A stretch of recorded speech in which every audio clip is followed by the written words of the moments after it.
Grandpa Tickles a Tiger.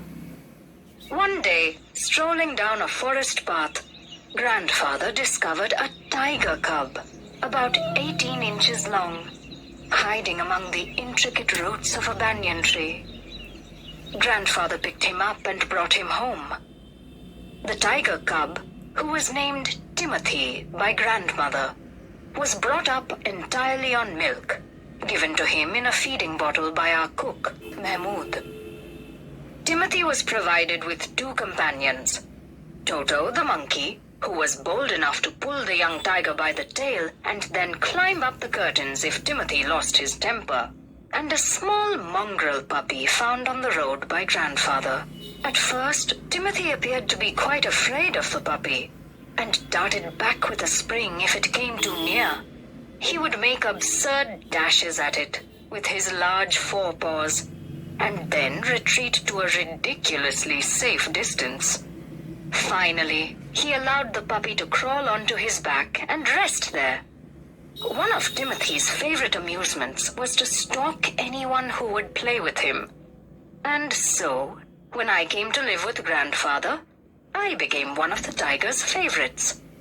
With a crafty look in his glittering eyes and his body crouching, he would creep closer and closer to me, suddenly making a dash for my feet, rolling over on his back and kicking with delight, and pretending to bite my ankles.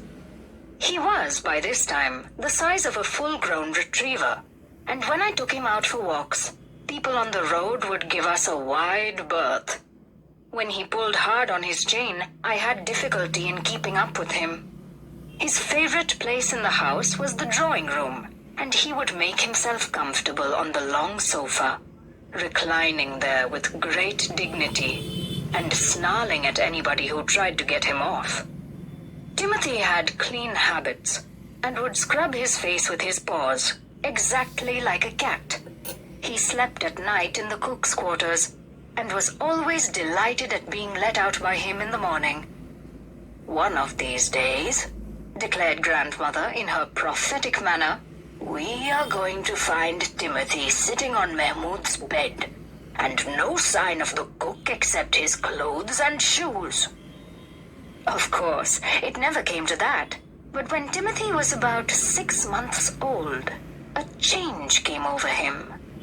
He steadily grew less friendly. When out for a walk with me, he would try to steal away to stalk a rat or someone's pet Pekingese. Sometimes at night we would hear frenzied cackling from the poultry house, and in the morning there would be feathers lying all over the veranda. Timothy had to be chained up more often. And finally, when he began to stalk Mahmoud about the house with what looked like villainous intent, grandfather decided it was time to transfer him to a zoo.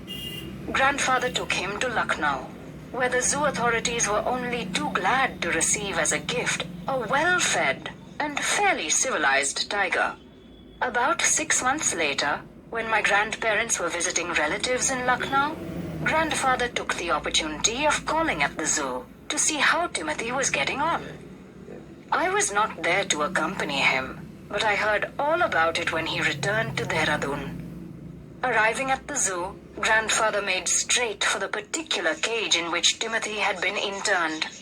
The tiger was there, crouched in a corner, full-grown and with a magnificent striped coat. "Hello, Timothy," said grandfather, and, climbing the railing with ease, he put his arm through the bars of the cage. The tiger approached the bars and allowed grandfather to put both hands around his head. Grandfather stroked the tiger's forehead and tickled his ears, and, whenever he growled, smacked him across the mouth, which was his old way of keeping him quiet. It licked grandfather's hands and only sprang away when a leopard in the next cage snarled at him. Grandfather shooed the leopard away, and the tiger returned to lick his hands. But every now and then the leopard would rush at the bars, and he would slink back to his corner. A number of people had gathered to watch the reunion, when a keeper pushed his way through the crowd and asked grandfather what he was doing. "I'm talking to Timothy," said grandfather.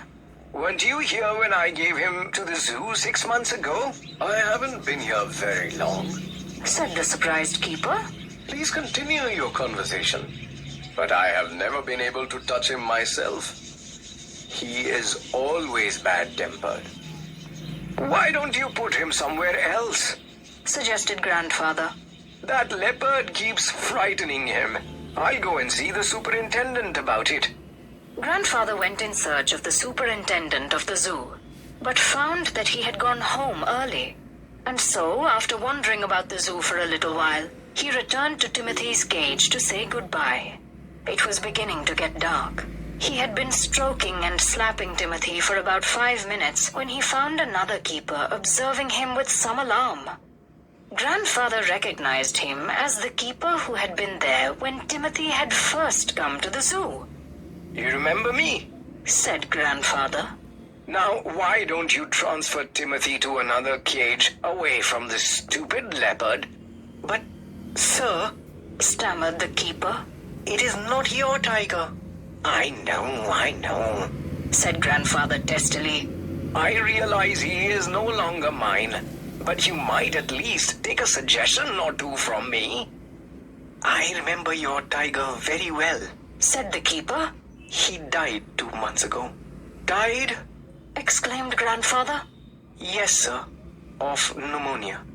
This tiger was trapped in the hills only last month, and he is very dangerous. Grandfather could think of nothing to say. The tiger was still licking his arm, with increasing relish. Grandfather took what seemed to him an age to withdraw his hand from the cage. With his face near the tiger's, he mumbled, Good night, Timothy. And giving the keeper a scornful look, walked brisk out of the zoo.